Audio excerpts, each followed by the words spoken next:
So just to recap, teaching or pointing out esoteric knowledge is more like setting the sails on a boat and waiting to see if the student catches the wind and heads off in the correct direction.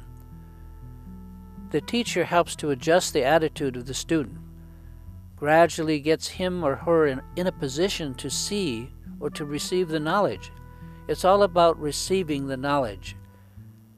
And there is no, quote, knowledge, unquote, per se. There's nothing to get all at once.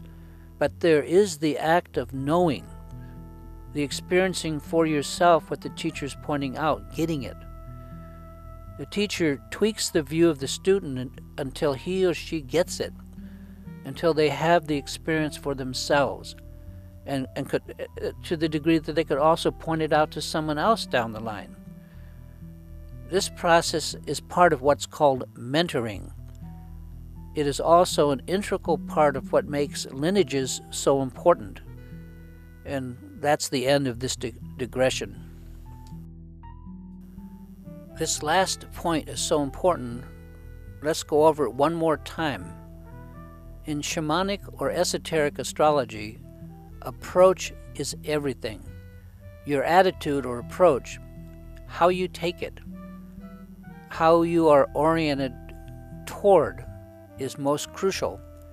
If you come at it wrong, you will see and experience nothing or very little of what I'm talking about here. And here, I'm not just talking about understanding this material with your brain, with your mind per se. I mean being aware of the content in your life that I'm talking about. With the wrong approach, you just won't get it. And you will pass right through life and never know these experiences were even there because you won't be aware of them. Awareness is all.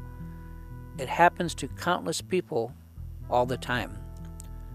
I see it as my job here to tease these ideas out in the open for you, to help turn your mind around until you can receive them, until you fully get it. That is why I've been telling you that this knowledge is not something for you to get in that sense, not an action that you must perform, but rather an attitude or an approach that you must assume or take the right attitude. It's a process of reception, just, like the Holy Grail, receiving. The key of esoteric astrology is to be passive and receptive, to prepare your mind to receive and take this knowledge in, like a satellite receiver, the big dish. You can be active in your passivity or reception, but you must be passive in your action. Don't push, but give, as in give way. Open up. That's the whole idea. What I'm trying to do here is to tune you a bit, like you might tune a radio receiver to pick up a music station. The music is already playing all around us, but you can't hear it unless you tune in. And tuning in is all about receptivity and preparing the mind to get it. The analogy of setting the sails on a ship so as to pick up the wind is probably almost a perfect one. We have to work with the rigging. We have to set the sails. There's no doubt that the winds of change will come. And if our sails are set right, we will begin to move through the chakras and to feel the changes that I'm describing here.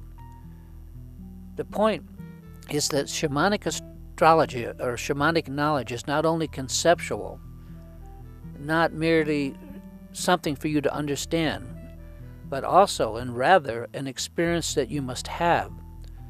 As an intellectual idea, shamanic astrology is more or less just obvious. But as a living experience, it's profound. I'm doing my best to prepare you for that experience, to help you set your own sails. Now we need to spend some little bit of time painting the background for all of this, giving you a picture of how these thoughts all fit together. And I don't expect anyone to get it all at once. I certainly didn't. This is subtle stuff.